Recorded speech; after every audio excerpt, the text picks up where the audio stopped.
Hello guys. Today I talk about style tag in HTML. What is style? The style tag in HTML is used to embed CSS directly within an HTML document to style the content. It is placed inside the head section and contains CSS rules that define how HTML elements should be displayed. This tag is used for applying style. Example: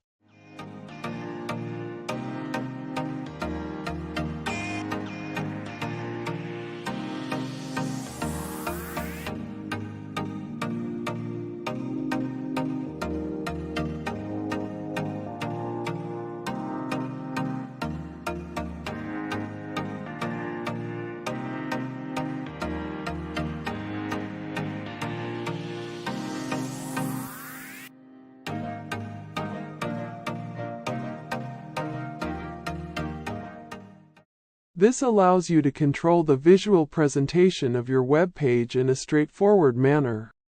This part is over. I will see you in another part. Have a good day.